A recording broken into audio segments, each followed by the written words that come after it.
안녕하세요. 김주연의 언어교실 첫 번째 시간입니다. 저는 화학 공부를 하다가 이제 수능 문제와 그리고 이제 논술 문제 두 문제를 한번 만들어 봤는데요.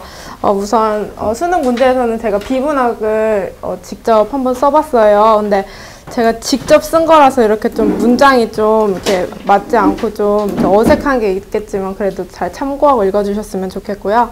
우선 먼저 비문학에서 저의 구성은 이제 원자와 분자를 이끌어내기 위해서 이제 여기서 이제 화제를 제시했는데 그게 이제 우리 주변의 물체는 물질로 이루어져 있다는 것을 주고 그 다음에 예를 들어서 어떤 것들이 있는지 설명을 했고요. 그리고 두 번째 문단에서는 이제 물질이 어떤 걸로 나누어지는지 해서 순물질과 혼합물로 분류할 수 있다고 해서 이제 순물질의 정의하고 화합물의 정의를 썼습니다. 그리고 세 번째 문단에서는 그렇다면 이런 물질들은 어떻게 구성되어 있는 거지 이제 점점 더 쪼개보자는 의미에서 그리고 이제 분자와 원자로 될 수 있는데 분자 같은 경우에는 어떤 어떤 정의를 가지고 있는지 또 나열을 했고요. 그리고 이제 네 번째 문단에서 물 같은 경우는 어떠한 데까지가 이제 분자의 범위고 그리고 어떠한 데까지가 원자인지에 대해서 이제 제가 직접적으로 이렇게 해보는 문단을 가져봤고요. 그리고 이제 항상 나오는 1번 문제인 일치하지 않는 것은 이라는 문제를 해서 이제 했는데 3번에다가 답을 놨는데요. 두 번째 문단에서 순물질과 혼합물을 나눴는데 화합물과 혼합물을 이렇게 혼동하기 쉬워서 저는 이제 화합물의 정의에다가 혼합물로 주어를 놔서 이제 오답을 만들어 봤고요. 그리고 이제 두 번째 문제 때문에 사실 이 문제를 만들게 된 건데요. 형태소라는 건 이제 언어에서 의미를 가지고 있는 상태에서 가장 많이 그러니까 최소의 단위라고 되어 있는 거잖아요.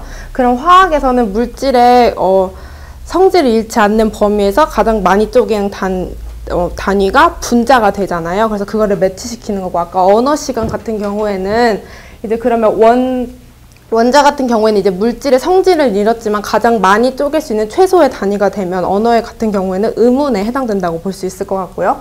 그리고 또 아까 유종의 관계도 봤는데 그렇게 치면 화학에서는 물체가 가장 유의 역할만 할 수 있는 거고 그리고 원자 같은 경우는 가장 작은 단위이기 때문에 종의 역할만 할 수 있다고 또 접근할 수 있을 것 같고요. 그리고 세 번째 문제에서는 이제 분자와 원자의 서로 이제 단어의 관계에 따라서 또 다른 단어들은 어떻게 될 수 있는지 한번 해봤고요. 그 다음에 두 번째는 이제 논술 문제로 접근을 해봤는데요.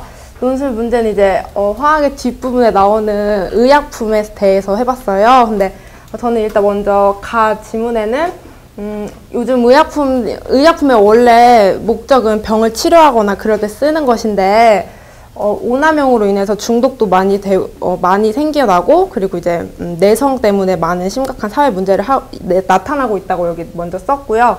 그 다음에 이제 이거 문학작품으로 엮어봤는데요. 저는 처음 문학작품은 지문에는 이제 물화일체 주제를 가진 것을 쓰려고 해요. 왜냐하면 물화일체를 이제 긍정적으로 볼 수도 있지만 부정적인 측면에서 보면 사회적으로 굉장히 똑똑하신 분들이 자연에 어떻게 보면 중독이 돼서 사회적으로 봤을 때는 큰 이렇게 인재를 잃는 그런 형식으로 보면 또 접근이 가능할 수 있다고 생각을 했고요. 다에는 이제 저는 이제 물질 만능주의를 넣으려고 해요. 물질 만능주의는 이제 물질에 중독이 되어서 또 역시 또 진정한 가치를 못 보는 그러한 면에서 또 접근이 가능하다고 생각을 했고요. 그리고 이거는 이제 수능 특강에 나오던 건데요. 김중식의 이탈한 자가 문득이라는 거 역시 이탈을 하는 것을 지향하고 있지만 현재 안주하고 사는 우리 현대인들을 비판한 시라고 할 수 있는데 그것 역시도 현재 현실을 이제 중독했다고 또 저는 그렇게 봤고요. 그다음에 박지원의 허생전 역시도 공부에 너무 몰두하다 보니까 가정을 지키지 못한 데서 저는 또 그것도 중독이라는 키워드를 잡아봤고요. 그래서 제 논제 1번은 이 위 제시문에서 찾을 수 있는 공통점에 대해서 찾아달라고 했고 그다음에 두 번째는 이제 그 중독이라는 건 사회적인 문제점인 거잖아요. 그래서 그에 대한 예시를 보고 그다음에 그 해결 방안을 제시해 달라고 문제를 했어요. 근데 저는 이제 답을 가진 상태에서 문제를 출제하다 보니까 문제가 푸는 사람 입장에서는 상당히 어려울 수도 있을 것 같아서 나중에 드는 생각인데 문학작품을 분석할 때 꼭 한 가지뿐만이 아니라 다방면에서 봤을 때는 긍정적일 수도 있고 혹은 또 부정적일 수도 있다는 지문을 넣어주면 문제 푸는데 조금 더 용이할 수 있다고 생각을 하고요. 그리고 마지막으로 저는 중국어로 하겠습니다. 我昨天考试，然后我得了语文的分数是好，所以我很高兴。然后跟老师说，老师也你长大了很快，然后我也很高兴。然后今天我来这里都很紧张，但是你们也很认真听着我的课，然后我很感谢你们。然后以后我在这里又一次我说这样的时候，我也长大一步，然后我以后一个小学的老师的时候，你们孩子可以我借给他们，谢谢。